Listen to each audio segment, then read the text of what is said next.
Welcome back. With the mainstream media making its stance clear in covering the president's border order. Tonight, breaking news, President Trump's extreme vetting causes panic and chaos. Tonight, President Trump insisted his new executive order is working out exactly the way he wanted it to. Behind the scenes, his team's scrambling to manage fallout from his divisive executive order. But despite that narrative, many Muslims actually support extreme vetting, including our next guest, here to explain, co-founder of the Muslim Reform Movement, Asra Nomani. Asra, good to have you here this morning. Thanks so much, Abby. So we can just pull up that Quinnipiac poll, for example, to show that 48% of Americans support this refugee ban that is now put in place. You're a Muslim, and you say it's not just Americans. Muslims also support this. Why do you support it? Well, you know, Abby, I came to America in the summer of 1969 as a 4-year-old. I was joining my parents from India. And in these years since, in these decades since, what I have witnessed and experienced firsthand is an extremism inside my Muslim community that has spilled blood from San Bernardino to Orlando. We have a crisis. We are facing an ideological war of our generation. We need extreme solutions. I understand very deeply that there are human casualties. As the pendulum swings from the left to the right, there are human beings in the middle, and we need to find compassionate solutions, but we also need pragmatic strategies. And so this 30 days in which the Trump administration is going to be developing its counter-extremism and counter-ISIS strategy is so critical.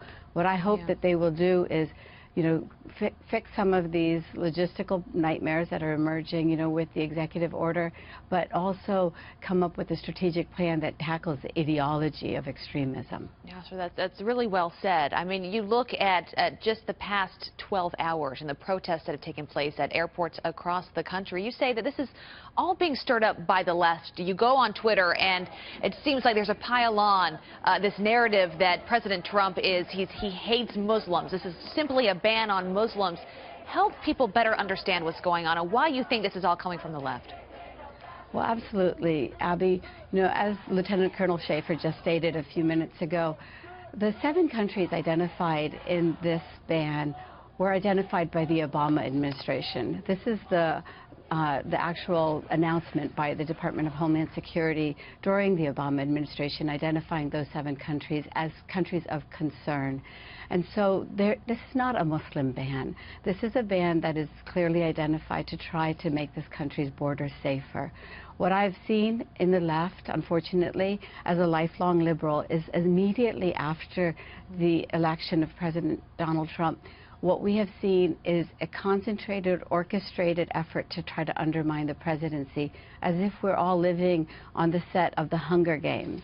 What I know is that the organizations that are involved in this effort to take people from the streets... Yeah, tell us more about those. Who is funding these protests that we're seeing break out? Yeah, you know, for many years I've been trying to understand the organizations that have undermined national security policy in the U.S. And what I was able to identify is that in 2008, the Open Society Foundation, funded by Hillary Clinton donor George Soros, started trying to undermine the Bush administration national security policies. That same network of dozens of organizations has now sent people out into the streets. They include the ACLU, they include a group called Empower Change, many of the same organizations that were involved in the so-called Women's March that was actually an anti-Trump march. And so what I invite everyone to do from the left to the right is take a deep breath, stand on the middle path, and come up with solutions that remember the humanity of everyone and keep our country safe, as well as hospitable to those who do love this country. Take a deep breath. Asra, it's a voice we all needed to hear this morning. Good to have you with us. Thank you so much, Abby, and I hope everyone stays safe and calm. Absolutely. We all need to hear that today.